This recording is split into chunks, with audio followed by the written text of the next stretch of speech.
Tatul is the coordinator of the Ani Armenian Research Center, which focuses on contemporary Armenian issues, and he's a columnist for Alik Media.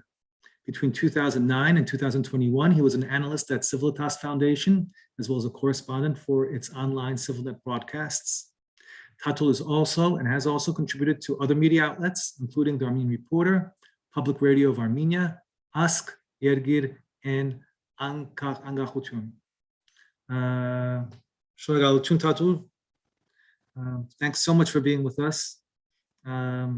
Please, I hand over the program to you, at least this part of the program to you. I hope you're safe. Thank you. Please, Tatul. You are on mute still, Tatul.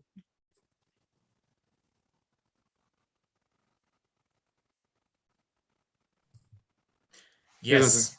Yeah. Thank you, Ara. Thank you, Marc, and special thanks to NAASR for organizing this event.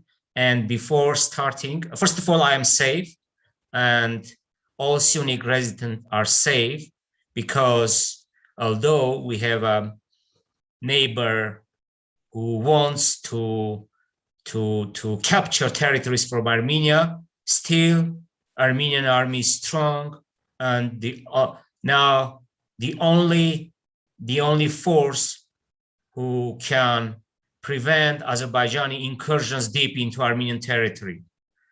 So right now, when we are talking, discussing, our brave soldiers standing in the international borders of Republic of Armenia, defending and securing our security and Armenia's security and independence and sovereignty. Before starting, I would like to thank NAASR and would like to remind all our viewers that NAASR supported me to prepare a report on Syunik, which is in progress now, and hopefully at the end of the year, we'll have a first draft. Actually, it is ready because the developments are so high and so rapidly continuous that we need time to understand where we are going in order to, summarize the report. That's why we need more time to understand what will happen with Syunik, what kind of roads will be opened, and etc. The situation in Syunik province now is relatively calm. Today, I visited 3 places. I visited Sisyan. Sisyan is the first city town in Syunik when you are driving from Yerevan. I visited Ishkhanasar village, which is the closest settlement of the events what happened yesterday, when Azerbaijani armed forces had advanced several kilometers deep into sovereign Armenian territory. And half of the day I spent in Goris. Now I am in Goris. I had 2 interviews with locals to understand what's going what is the situation now. I can say the following. First of all, after the 44-day war and humiliation, yesterday we can say, although we had heavy losses, but we can say that for the first time after 44-day disastrous war and after November 9-10 trilateral agreement or statement, for the first time, Armenian army again showed his strength. Yes, we lost several square kilometers. That's true. But on the other hand, for the first time after the war, after disastrous war, the Armenian army stopped the Azerbaijani incursion and Azerbaijani advance deep into Armenian territory. The Azeri side reported about 7 killed personnel, but I do believe that their loss is much more. Why is it important? Well, we should understand that we have also losses, but this is tragic reality. At this moment, when I'm speaking with you, my son also standing in the eastern border of Armenian-Azerbaijani border. As a father, of course, my situation is not easy, but I understand that if we want to guarantee our security and independence, or what remained from our independence and sovereignty, we, our sons, should stand at the border of Armenia and protect Armenian land. This is very important. Now Azerbaijan wants to push and pressure Armenians and on the negotiation table. Well, for Azerbaijan, this is zero-sum game. They want document, not a document, they want capitulation, and they want zero-sum game. But zero-sum game is not a solution. And yes, we should negotiate with Azerbaijan, but from the other hand, we should show our strength, that still Armenian army is strong, that we and Armenian army can protect the borders of internationally recognized Republic of Armenian borders. I'm not mentioning Artsakh, Nagorno-Karabakh, because, as you know, we delegated the security to Russian peacekeepers, and we can say that I visited Karabakh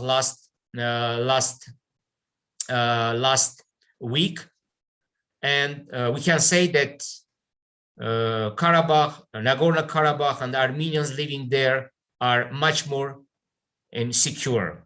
So our main task today is to protect Armenia's borders, Armenian sovereignty and independence.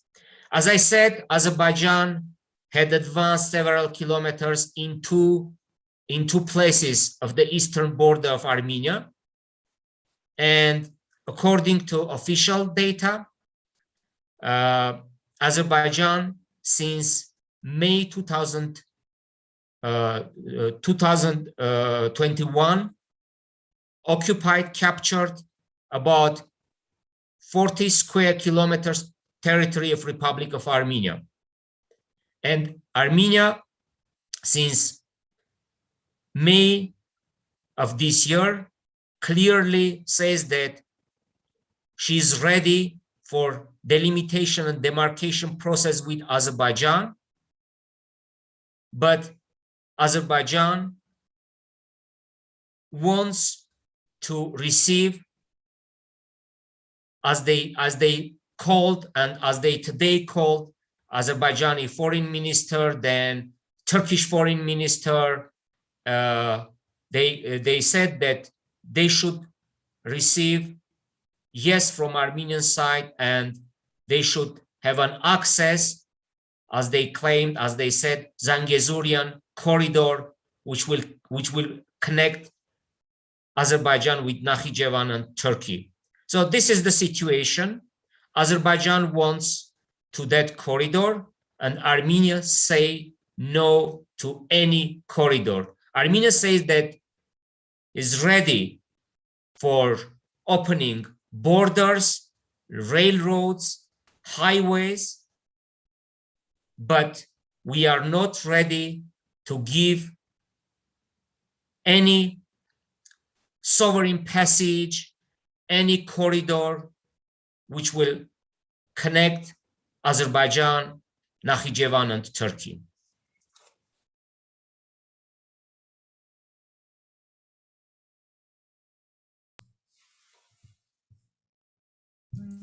Thank you, Tatul. Tatul, Yes. have there been statements made by the Armenian authorities to this extent that at this juncture they're not prepared to give a corridor? Well, Armenians, for several times, Armenians very clearly declared that they will not give any corridor to Azerbaijan, and Armenian authorities say that they are ready to continue negotiation process based on November 9-10 statement and January trilateral meeting, where there is no single word about corridor. And by the way, this escalation followed when Russian foreign minister, November 8, declared very clearly that in the negotiation process, there is no topic of corridor. And after that, 2 days after that statement, after Russia's foreign ministry statement, Azerbaijan installed a checkpoint at the Vorotan junction of Goris-Kapan highway, M2, called M2 highway, which now in some places enters to the Azerbaijani territory. And yesterday, they installed the second checkpoint in Chakatan village, which is the village which is close to Kapan. And now 6-7 Armenian villages, in order to connect with Kapan, they are so close to Kapan, from 6 kilometers to 20 kilometers. Now they should use the road toward Megri, Kajaran, and back to Kapan. This is the situation. And now Azerbaijan wants to receive yes from Armenian side, to receive promise that Armenians should allow Azeri and Turkey to connect with each other with corridor. And Armenians clearly say, no, we are not ready.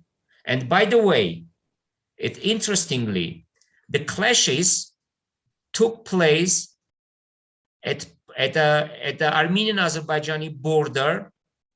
If you look at the map, you will see that Syunik is so narrow, yes, and in one place, the distance from Nakhichevan border to Armenian-Azerbaijani today's border is 26 kilometers, the narrowest part of the border, and the clashes took place at that place, which showed that Azerbaijanis probably want to, in one day, probably they want to just enter deep into Armenia. And as they promised, as Mr. Ilham Aliyev said for several times, they will open the corridor by force. This is very dangerous. This is very dangerous for Armenia. And this is the right time for Armenians all over the world to pour the streets of New York, Paris, Moscow, Tehran, Beirut, Sydney, to their solidarity, to show their solidarity with Armenia and Armenian nation and against Azerbaijan and Turkey. Tatul, I think a question that probably a lot of people have is, will Russia honor the mutual defense pact it has with Armenia or not? Of course, we remember that it did not during the 44-day war because Artsakh is not Armenia. This is Armenia's sovereign territory and borders that are under threat here. What is the sense of Russia's position on this? Look, this is really very, very important. And I think there are several, explanations, I think. yes, internationally, Nagorno-Karabakh, Artsakh is not Republic of Armenia. And when Russians say that during the 44-day war, they can't do anything because Nagorno-Karabakh is not part of Republic of Armenia, it is understandable, but not acceptable for Armenians, but it's understandable. But now, since May 12, when Azerbaijan first time had advanced into Armenian territory in the Sev Lake, Blake Lake territory, and now yesterday and in May again in Gerar-Kunik region, we don't understand Russia's position. But let me try to explain. First of all, we should understand that Moscow tries to keep balance between Armenia, Azerbaijan, and Turkey. For Armenians, yes, it's very important, even an inch of territory for Armenia. But I don't think that for Russian is so very, sensitive, the issue of the, several kilometers or one hill or one mountain. But yes, Russia has had an obligation at two levels, at least at two levels. First, pact signed 1997, Levon Ter-Petrosyan and Mr. Boris Yeltsin signed that pact. This is the Armenian-Russian intergovernmental level. And we have also another level, Collective Security Organization Pact, which clearly showed that the state members, and we understand that Russia is the backbone of that organization, and when there is a territorial threat, the parties the states of that organization should support. But now we see that Russia and the organization are silent. According to my information, and by the way, that was my today's column at Alik Media. Yesterday, during the telephone conversation between Mr. Pashinyan and Mr. Putin, we received information from very reliable sources that Mr. Pashinyan asked Mr. Putin that Armenia wants to, in a return form, ask help from Russian side, but Mr. Putin said, don't do that.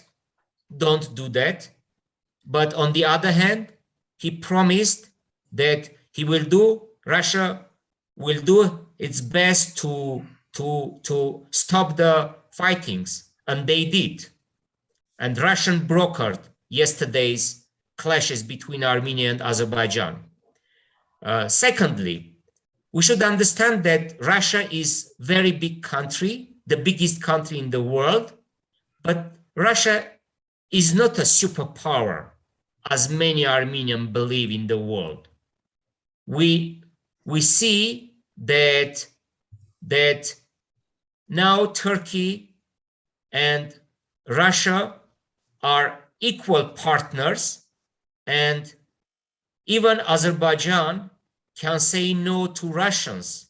So Russia is not USSR, and Russians can't, do what they want, even in the Caucasus. Turkey is a player now in the Caucasus. Azerbaijan is a factor in the player in the Caucasus. So we should understand that for Russia, it's not easy to persuade Azerbaijan and Turkey. And we should understand that there are disagreements between these Armenian authorities and Mr. Putin and Russian government. And in every, occasion, Russians want to say that, tell the Armenians that they are not happy what happened in Armenia back to 3 years ago. I mean, Velvet Revolution. What kind of rhetoric Mr. Pashinyan and his team accepted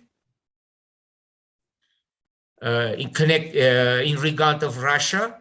So we understand that there is some kind of misunderstanding between Armenia and Russia, and now Russian authorities are trying to demonstrate that they are not very happy with this Armenian government.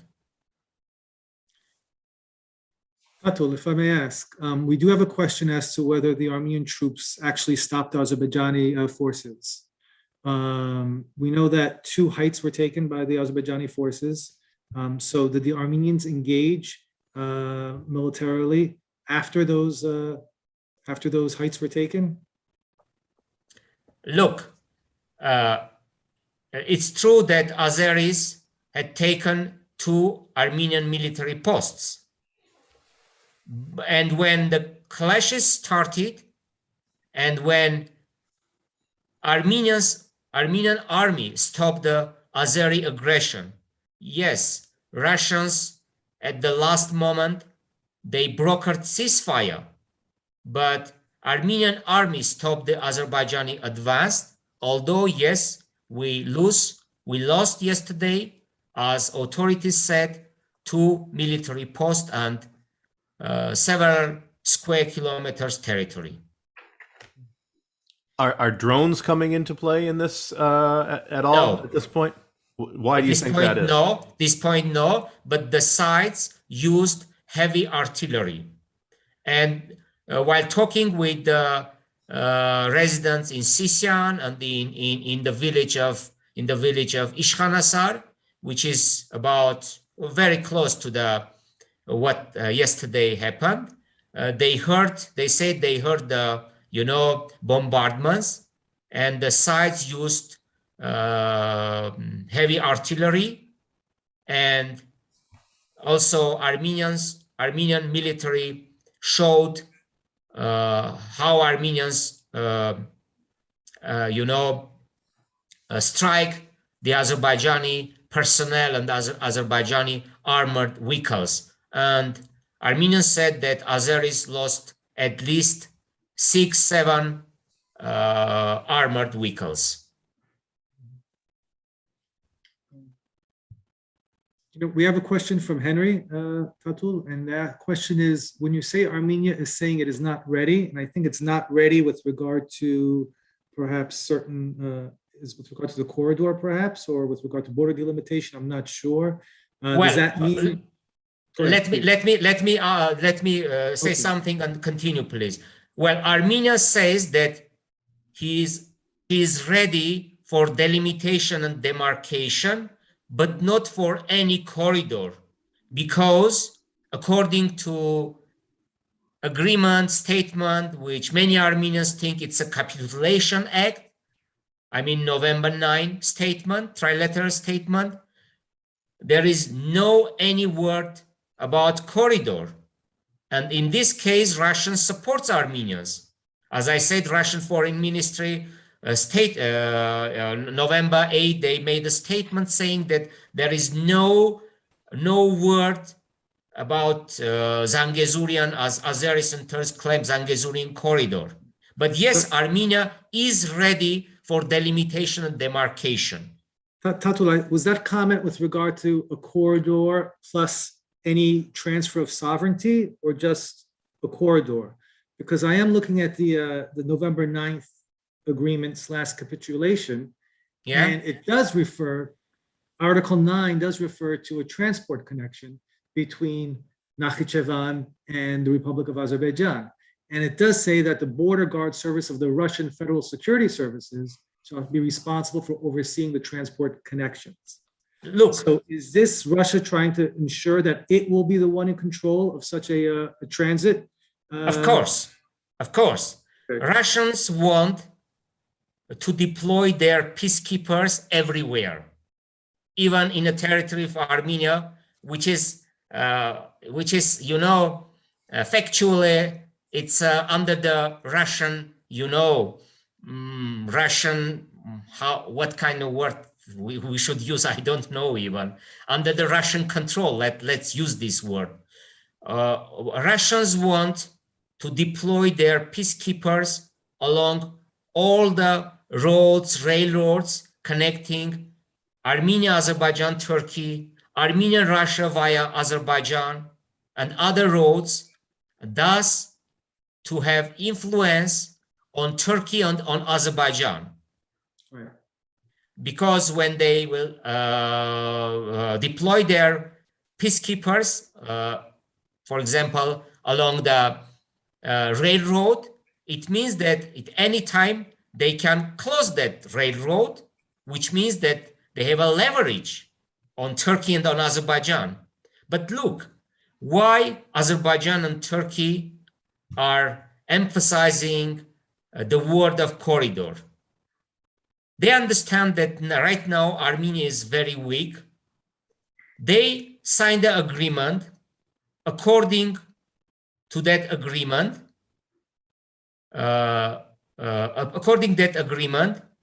they allowed Russian peacekeepers not only deploy in the borders or in the administrative border between today's Nagorno-Karabakh and Azerbaijan, but also along the corridor connecting Armenia and Nagorno-Karabakh.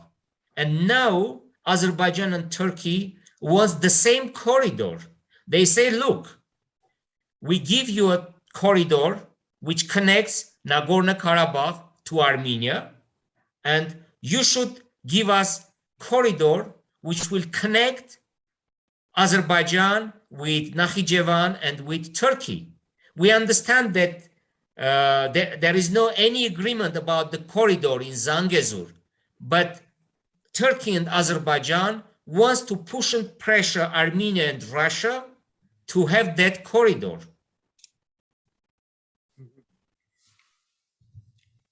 I've got another question here, and I would ask everyone, please use the Q&A so we have things not in two different places, although we have two people trying to keep track of them. But question from Narek Seferian. Can you, maybe you addressed this early on, but what are the immediate causes for the fighting? What triggered it? And if I can ask also to pull back a little bit, over the past year or so, since the ceasefire, what have conditions been in and around Syunik? Has there been any indication of what was coming this week? Well, what triggered, I think several factors triggered this escalation. First of all, as I said, Azerbaijan also wants demarcation and delimitation, but he wants a corridor. And because Armenia and Russia say no any corridor, they started escalation. Also, as I understand, the meeting which will expect it between, or conference between Mr. Putin, Mr. Pashinyan, and Mr. Aliyev, Armenian side at the last moment saying she is not ready for that kind of conversation, for that kind of conference to continue the negotiation process. And that is why Azerbaijan started this new provocation. And the third factor, I think, look, everyone think that, most of Armenians think that after the 44-day war, Turkey now entered into Caucasus. which is exaggeration, you know. Look, if Russia deployed his 2,000, 3,000 or 5,000, no one knows the exact number of the Russian peacekeepers and personnel in Nagorno-Karabakh and in Armenia. But let's use the let's use the figure 5,000. If Russia, deployed 5,000 troops in the international recognized territory of Azerbaijan,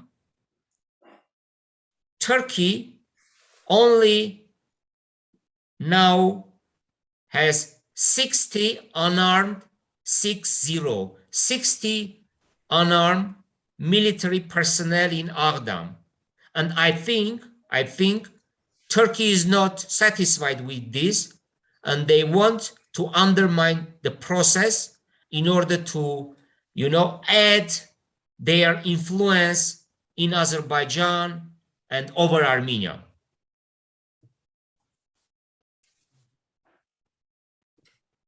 Tatul, is there a sense as to whether Iran is opposed to the East-West corridor in Syunik?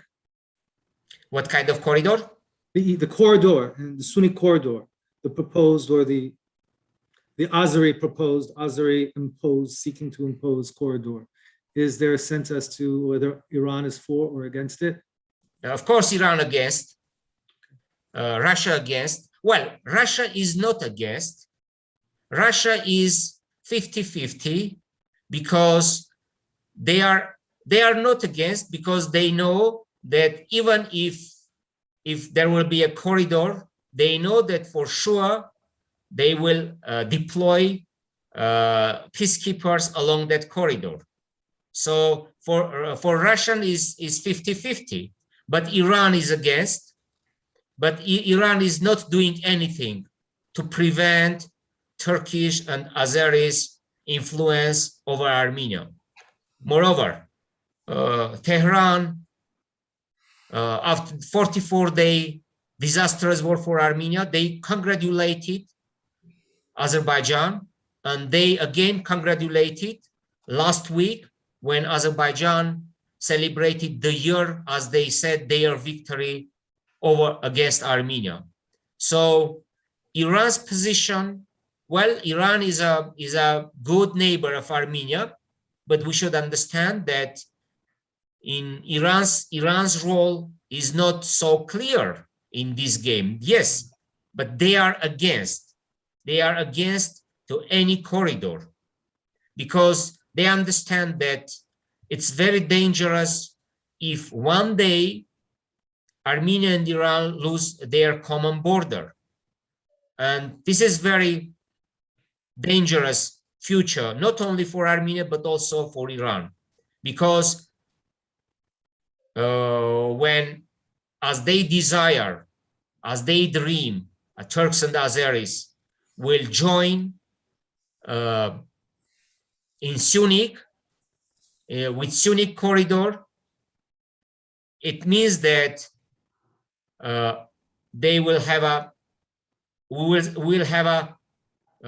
Turkic-speaking belt along this Armenian-Iranian border. So this is very dangerous also for Iran.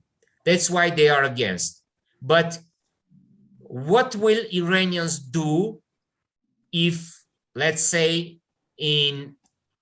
let's assume that corridor will be? What will be Iranians' reaction?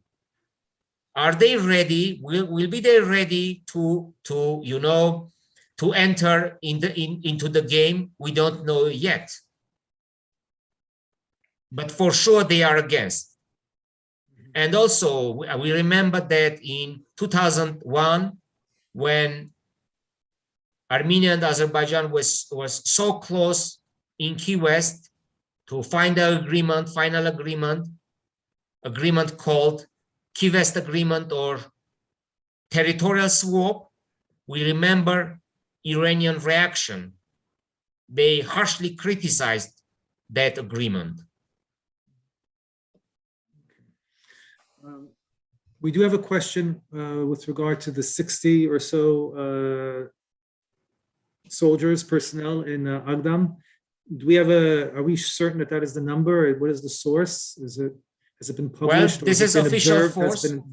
Has it been verified in any way? This is official force.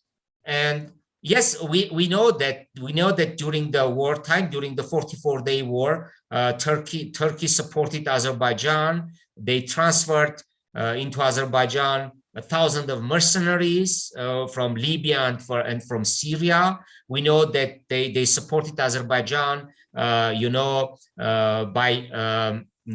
supplying Bayraktars. They sent to Azerbaijan their military, personnel, etc. But right now, the presence, the Turkish presence in Azerbaijan is not so, high, it's not so widespread, and they want more.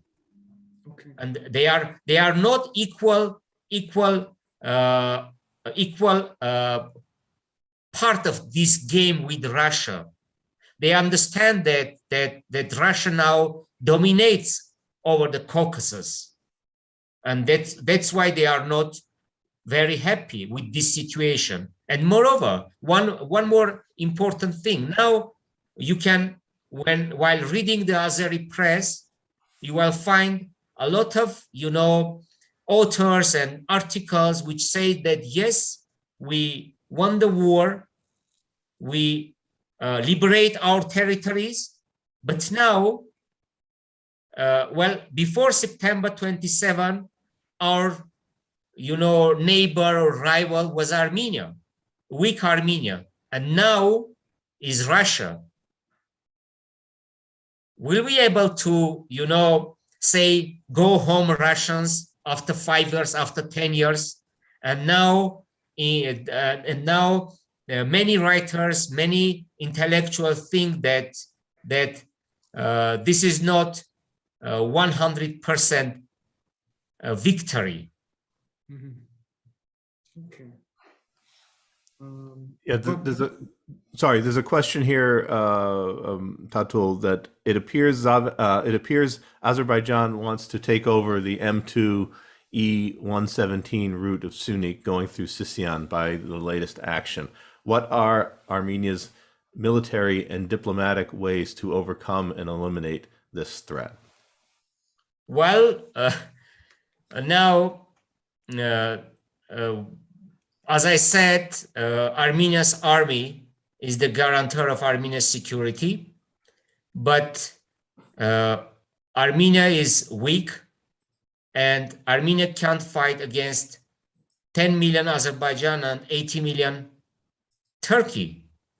We should use all our diplomatic channels. We should involve in this process our Western partners.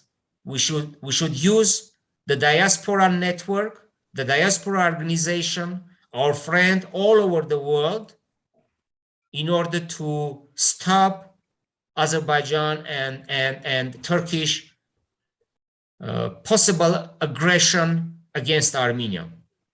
But I do believe that for Turkey and for Azerbaijan, there are some red lines, and the red lines are the borders which we heritage from Soviet Union. I mean, Soviet Armenian or today's Republic of Armenian borders. And I think that Azerbaijan and Turkey will not dare to start a new war, provocations against Armenia. Yes, probably we can expect in coming weeks, coming months, this kind of provocations, what happened yesterday. But I don't think that Turks and Azeris will dare to capture, the road you mentioned. By the way, that is the road which during the Soviet time connected Nakhichevan to Azerbaijan. That road starts from Lachin via Goris to Angerakot to Belek. These are villages in Sisian region, into Badamlu, and then Badamlu is the first village. By the way, it was the Armenian village, one of the Armenian villages in Nakhichevan, to Nakhichevan. According to my information, during these trilateral meetings, participant of that trilateral conference from Armenian side, as you know, Vice Premier, and from Azerbaijani side, Vice Premier and Mr. Overchuk from Russian side. They are discussing, according diplomatic sources, they are discussing about two routes, about two ways which will connect Azerbaijan and Nakhichevan. One is the road you mentioned. The road goes through Sisian, and the other one is Ijevan, Razakh railroad and highway. Tatul, you mentioned the international community, and there are several questions circling around that issue. What are the interests, or to what extent are NATO or the United States trying to be involved in this, or to become involved in this? Who in the international community might at least speak against Azerbaijan's actions? The United Nations has anything going on there? Do you have any information on these things? Well, look, if we want to have Western influence, Western involvement, we should ask them to involve. No one will come and help Armenia if we will be silent. So everyone talks about Armenian-Russian agreement signed back in 1997. Everyone talks about collective security organization, but there are other tools Armenian diplomacy should use. For example, United Nations Security Council. We should ask our Western partners, United States, our European allies, to help Armenia in this situation. Well, we understand that not France, not United States will send their troops into the Caucasus. We understand this, but there are other tools they can use in order to prevent Azerbaijani and Turkish, anti-Armenian steps. We understand that Turkey is strong. We understand that Turkey is a player, not only a regional player.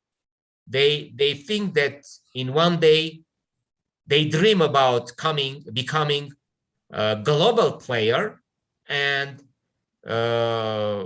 Europeans and Americans can't stop Turkish aggression, not only in the Caucasus but also in other places in our region. So it's not easy to prevent Turkish or to stop Turkish appetite.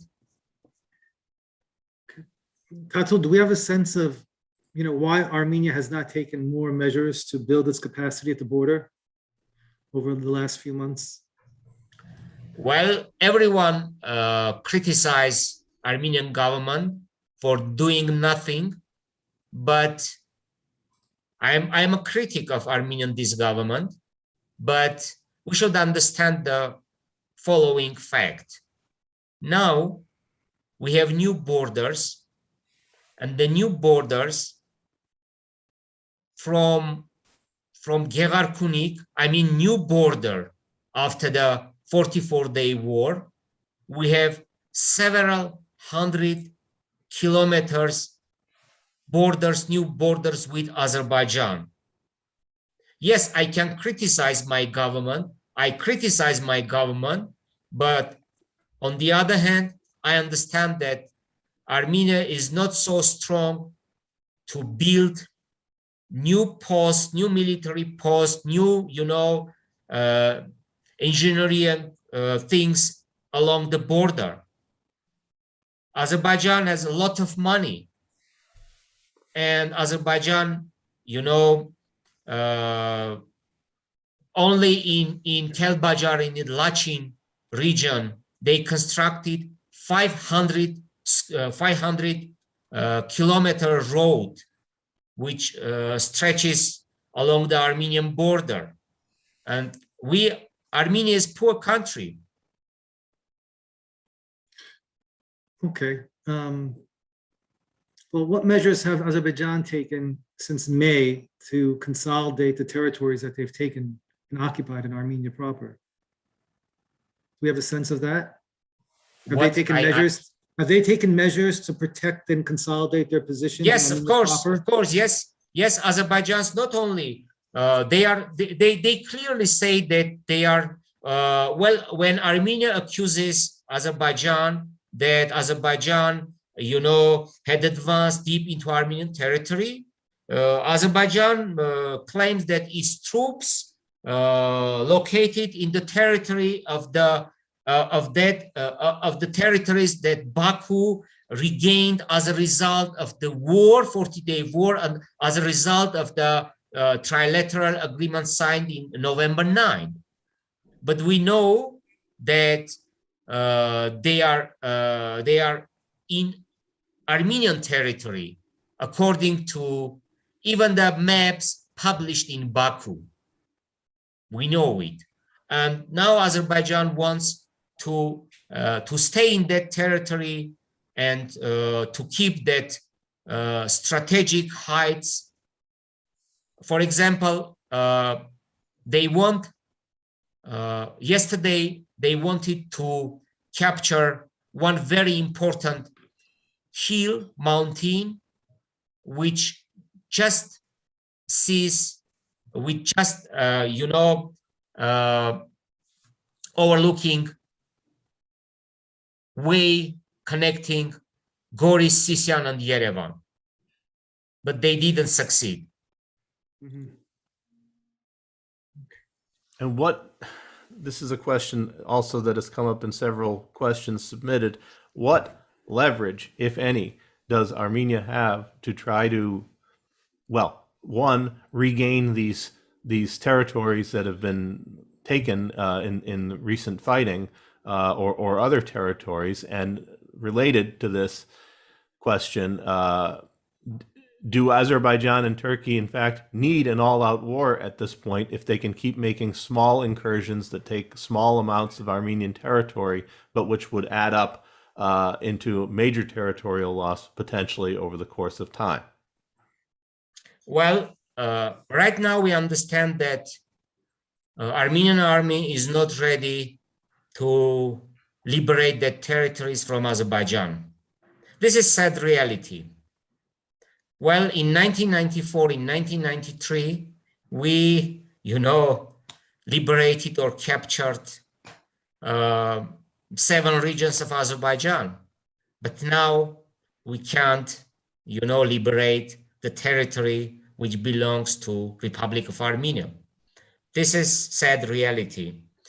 Well, I think Azerbaijan, and because we can't now, we haven't enough strength to liberate our territory with support of our army, we should use our other measures like diplomatic measures, our partners, our strategic allies support, and etc.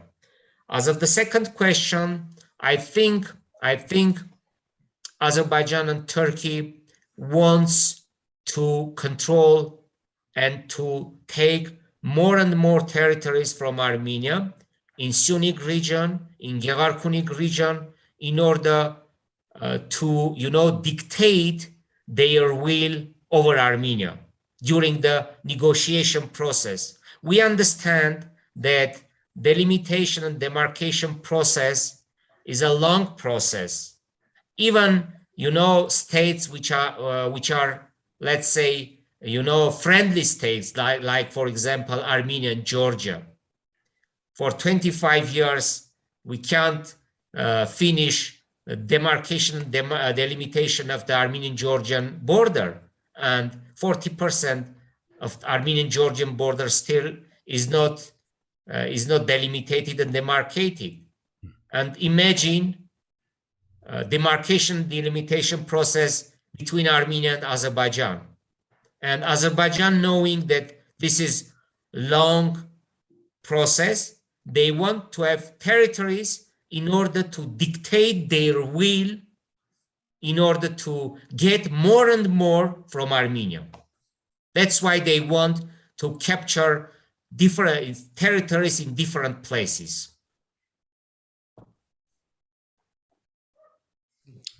There's a rather detailed question here, which I want to read basically verbatim. Can you explain precisely what is the difference between the terms of the 2020 ceasefire agreement, which specifies unobstructed transport from Nakhchivan to the main part of Azerbaijan under Russian Guard protection, and what Azerbaijan and Turkey want now in terms of a, quote, corridor, unquote? Since you said Armenia favors opening borders and roads, why hasn't Armenia just declared the road to be open with Russian protection and whatever other conditions Armenia wants to impose? Has Armenia failed to implement its side of the ceasefire agreement? Look, when according to the statement signed in November, in that statement, clearly we are talking about roads and about railroads, about connections, but not corridor. Corridor is a corridor, like corridor which connecting Armenia and with Nagorno-Karabakh. That is the corridor, 5-kilometer length, and no Azerbaijani allows any Armenian stop in the corridor. Corridor is a place, is a corridor where Armenians can travel to Nagorno-Karabakh. Nagorno-Karabakh residents can travel Armenia without any obstacle, any Azerbaijani obstacle. We are not paying any fee to Azerbaijan, and the same kind of corridor, as I understand, wants Azerbaijan and Turkey. This is the difference between corridor and roads and railroads. Well, when we say that we can open our territory for Azerbaijan and Turkey, we mean that Turkey and Azerbaijan can use Armenian territory as Georgians and Iranians use Armenian territory. When they entering Armenian territory, they pay some kind of, some money for, for goods, for transport. But Turks and Azeris wants a corridor which will allow them to have free access from Turkey to Nakhchivan and to Azerbaijan, the same as we have in Nagorno-Karabakh.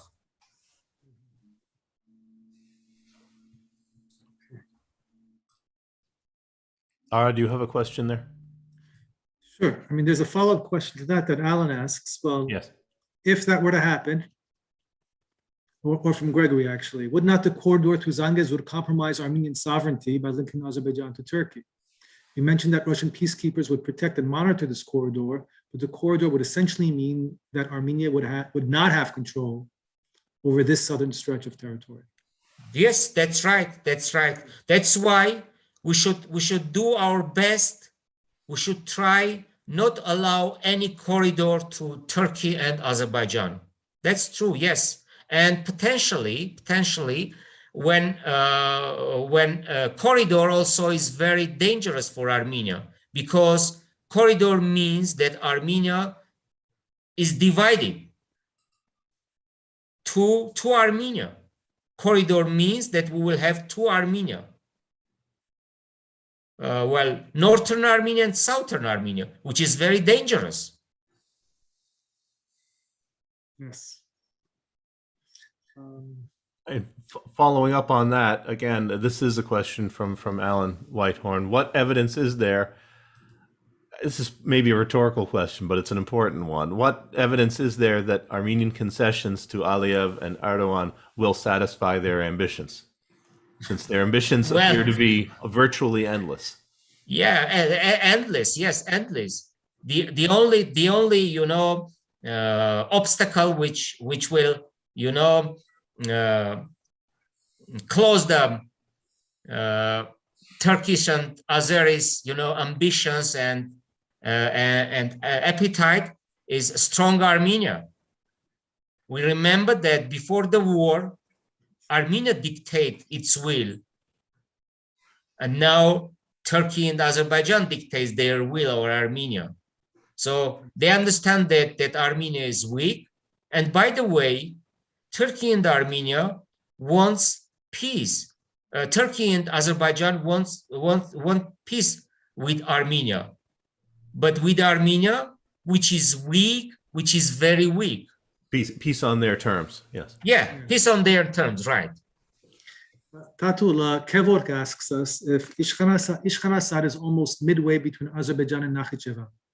Did Azeri forces really advance that far, and are they still there? How close did they get to Sisian? No, they are not. They are not in Ishkhanasar. Ishkhanasar is the fifth Armenian highest mountain. Ishkhanasar is under the Armenian control, and I can't imagine that Ishkhanasar will be under Azerbaijani control. If they, capture Ishkhanasar, that means that they can close the road between Sisian and Goris. Just I can't imagine. It's very, very important, and very, very strategical mountain, and in that mountains, Armenian sit very, very strong. Mm-hmm. Do you see efforts to grow Armenia's capacity to be mobile and to achieve and to get to points on the border that are at risk? And have they developed a mechanism to actually gather intelligence as to what Azerbaijan is doing on the other side of the border and where they might be amassing troops? Well, I think that I believe that these authorities can't, organize strong Armenian army.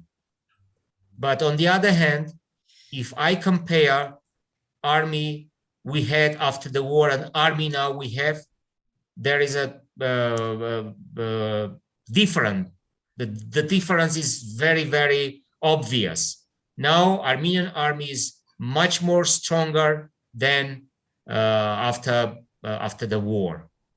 Yes, we can say that Armenian army now has a brain. After the war, we had an army without brain. And now Armenia's army has a brain.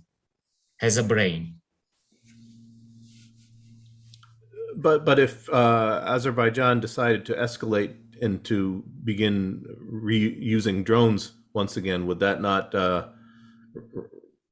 be decisive? Yes. Look, we should also accept and understand that the only obstacle which doesn't allow Azerbaijan and Turkey to capture Syunik is Russian presence in Armenia. This is another reality. And if we want to change the situation, we should, recover our army, recover our economy, and try to talk with Turkey and Azerbaijan. When I say should speak with Turkey and Azerbaijan.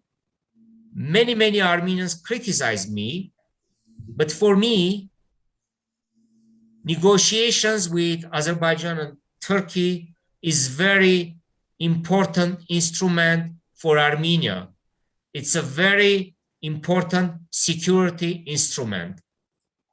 And when we don't want to talk with Turks and with Azeris, Russians, Europeans, Americans start to talk with Turkey and Azerbaijan, and they push forward their agenda, but not Armenia's agenda.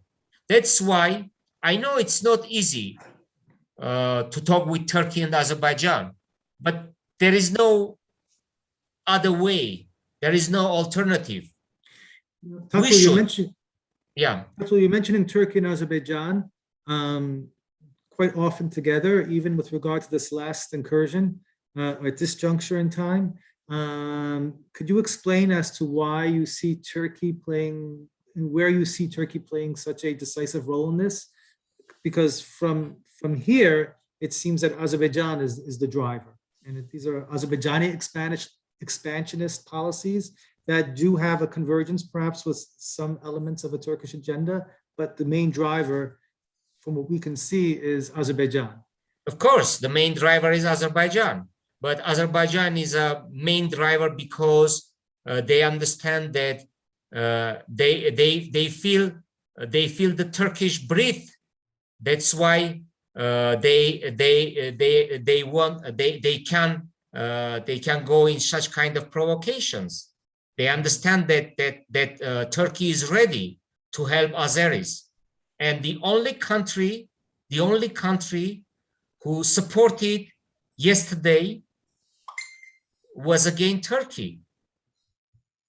So a Turkish role is very important. Yes, on one hand, Turkish presence in Azerbaijan is not widespread, but on the other hand, they can support, they can help Azerbaijan. So that's why Azerbaijan understand that they have a friend.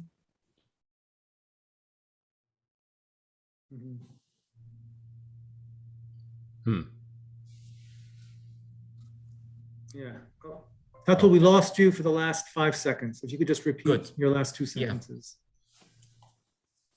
No, if you could just repeat what you just said, your last 2 sentences, we lost. My last sentence is, well, I think that Armenia now lives his, one of the hardest days of history, of Armenia's history.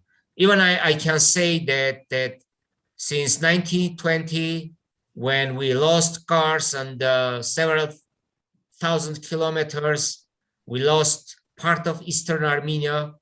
Now Armenia lives very difficult times, and now this is the right time for Armenians all over the world to show their support, their solidarity with Armenia's statehood, with the Armenian army.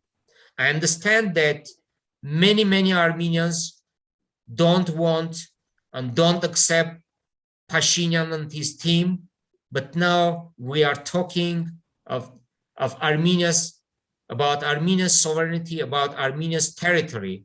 And right now, all Armenians should stand with Armenia, with Armenians, and try to help us to overcome these very difficult times for our nation.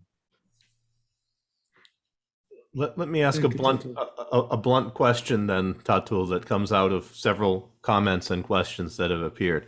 To what extent is the current precarious situation a function of incompetent leadership, and can the government survive this situation? Well,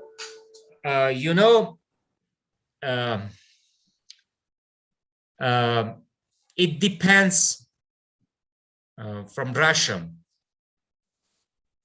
We understand that half of the population of Armenia elected this catastrophe. I mean, Nikol Pashinyan and his team. But we know that every day they are losing their popularity, and now the only power who support Pashinyan is Russia. Without Russian support, Nikol Pashinyan can stay in power. But Russians want to end the game with Pashinyan.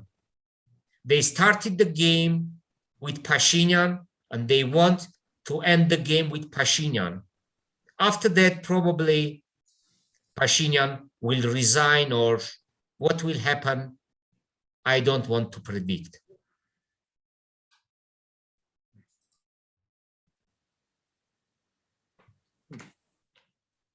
Okay. Marc, do we have time for more questions, or should we be?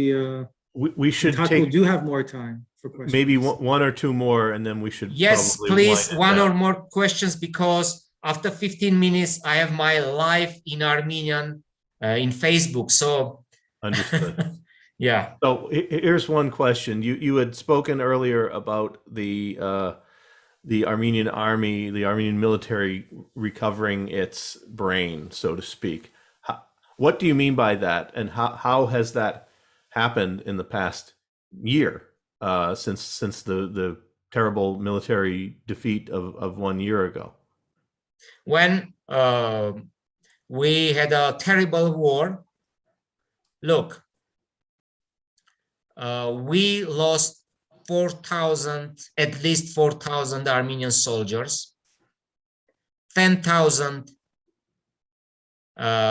injured, which means that every 10% we lost 10% of our army, and 20% became, wounded. So let's say that we lost about 30% of our army, and after that terrible and catastrophic war, any army, for any army was not easy, to keep his brain. When I'm saying is that last year, now we recovered our army, we received some, armaments from Russia, and now we can, at least we can, fight against Azerbaijan in one local place. But I'm not saying that Armenian army is the same as before. Look, in 1994, when Azerbaijan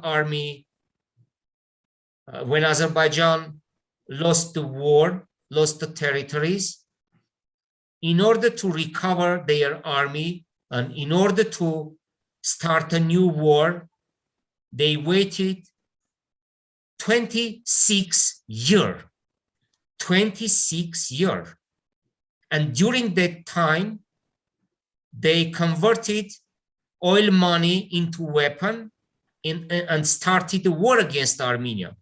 And now we are talking about 1 year, only 1 year, Armenia without oil. So it's not easy during a 1 year time to recover all capacity of Armenian army. So when you say that doesn't mean that Armenia's authorities are not catastrophic.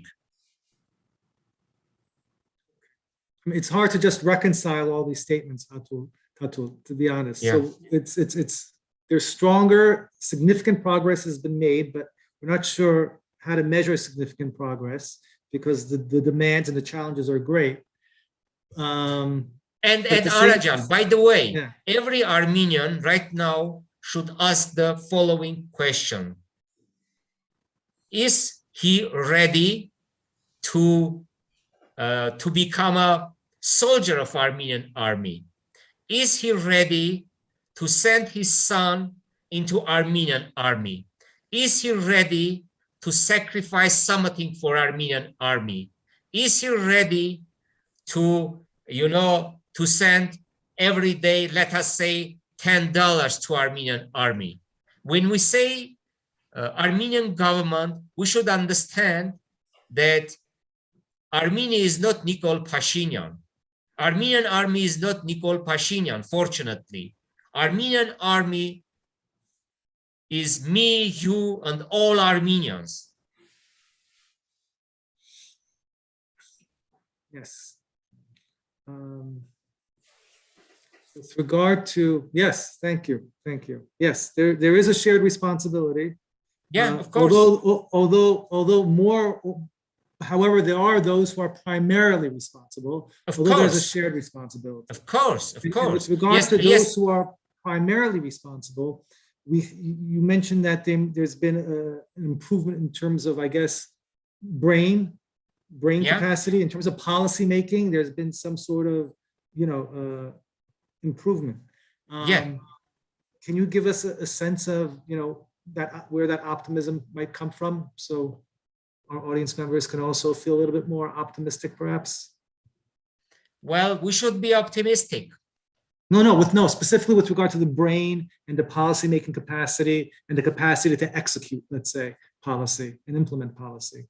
Have there been any highlights? Have there been any shining moments that, or anything? Well, the shining moment was yesterday's battle, as I said, where for the first time, Armenian army responded to Azerbaijani, aggression. Although we also had heavy losses, but again, for the first time after 44-day war, Armenia showed his strength, and now Azeris understand that Armenia is recovering. This is the shining moment, I think, and I believe. Thank you. And the responsibility of the border, by the way, is that under the Army Chief of Staff, or is it under the Defense Minister directly? Because the Defense Minister was just removed, right? Yes, we can say under the Chief of Staff, but when we are talking, let's use the term Armenian Army. Okay. Thank you. Thank you. Tatul. Marc, is there anything you'd like to add? I would like to add something hopeful, but I don't have anything in that department. So it's a very serious, very grave situation, and it's obvious that nothing less than the integrity of Armenia as a state is hanging in the balance, really. I'm very grateful to you, Tatul, for doing this on very, very short notice and taking time out of what I'm sure is a very busy day for you. So thank you. We will be hearing more from you, I know, in the near future, more about Syunik and more about other matters. And Ara, thank you also for your help in coordinating this and in framing it. As, of course, I thank the audience as well for your many questions. I apologize for not getting to all of them. There are more questions than answers, but hopefully this has provided some useful information to people trying to process this situation. So we'll sign off. And again, thank you so very much. Thank you. And good night. Tatul, take good care, Tatul.